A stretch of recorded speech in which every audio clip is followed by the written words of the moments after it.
Hello everybody.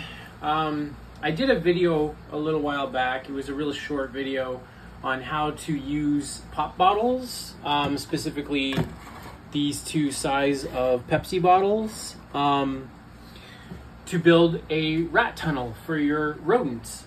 I have a rat, so I call it a rat tunnel, but if you have a rodent that wants to run through a tunnel and get some exercise, then this is how I do it. So basically, you take these bottles, you fill them with hot water, you clean them out, and then you take a soldering iron and you cut the bottles. So the smaller bottle, which is the 710 milliliter, you want to cut it so that it has the bulge. I don't know if you can see that, but right here, there's a bit of a bulge in the design of the bottle, and it's repeated on the other side. So I use these bottles specifically because I have a family member who's got a Pepsi addiction, and I'm just taking advantage of that. We have an abundance of these bottles, weekly. So I take these bottles and I fit them together, friction fit, so that you don't need any fasteners or tape or anything like that.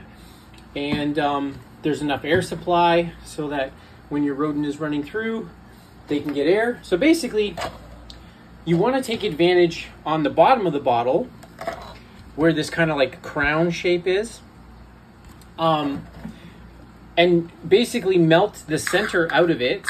So you melt this part with the soldering iron out of the center. So the reason I use a soldering iron is I've tried to use razor blades, I've tried to use scissors. It's really frustrating. The soldering iron actually makes the edges really smooth as it melts, so it's safe for your rodent as well, and for you, you can't cut yourself. It's the quickest way as well. Try not to breathe in the fumes. I'm sure the melted plastic fumes aren't great for you, but we're not all going to live forever, and this is how I do it, so you do it your way. This is how I do it. So anyway, you get this shape, and then you take the bulge from the other bottle, and you basically just press it in, give it a little crimp like this, and then once it's inside, just push it all the way in, and then pull back slightly. And you'll see that it unfolds that little crimp area and gives your rodent lots of space to run through there with very minimal edges and anything to get caught on. And then you just fit them together. I have two here that are identical. So you have the little one on the bottom and going into the 1 liter at the top. I cut the top of the 1 liter about an inch from the crown. So if you see, here's the top of the bottle like that. And I just melt or cut, whatever you want to call it, with the soldering iron. I guess melt's more appropriate. About 1 inch off of the top of the bottle so that I can fit the smaller one here with that bulge inside by just, once again, crimping it, pushing it in, letting it kind of unfold once it's in. Sometimes it doesn't, sometimes it does. You might have to go to a different area, different side of the bottle. They're all different. I assure you, it should undo itself. Yeah. Of course, it wants to fight me when I get my video up. There we go. Okay, so it, all right, so it uncrimped. So that's what we wanted to show you. And as you look through the tunnel here, you can see that there's no obstructions, nothing's hanging down, nothing's restricting access. And you can make this as long as you want. In this fashion, with these two size bottles, you could go as long as you want. And just to give you an example of the length, here's some that I made to go down my hallway. There's my little rodent there. She's all tuckered out and sleeping. Oh, I just woke her. Sorry, Cinnamon. And then it goes all the way down the hallway and into that bedroom to another cage that she can forage in. She was out foraging earlier, that's why she's all sleepy. And you can use larger ones, that's the 2-liter pop bottle right there, Pepsi bottle, and use them as junction points. So I've got 2 tubes coming down. One goes to her cage here. The other goes all the way down the wall here to another resting point where she likes to sleep and nap, to a satellite cage where I put treats and bedding in there, and then up to where her other nest is. So this is kind of a fun way to use these pop bottles that would just be going to recycle.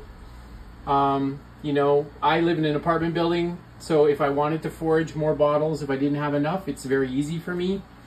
If you live in a neighborhood on recycle day, you can go around some of the blue boxes with the permission of the owners. But however you do it, you want to get the bottles cut or melted in such a way that they connect like that. All right, and if you want to see, I'm just using a generic soldering iron that bought at Walmart, I think for like $12. You got to be a little careful with the cheaper soldering irons because they get really hot. And I just have this little cradle for it, which I highly recommend you get something to set it in when you're not using it.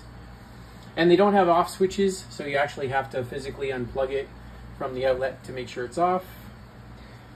Yeah, any questions, go ahead and put them in the comments below. I'd be happy to you know, answer any questions you have about the whole process. It's a lot of fun. When you're taking your labels off, I highly recommend you fill the bottles with hot water. I think I mentioned that earlier.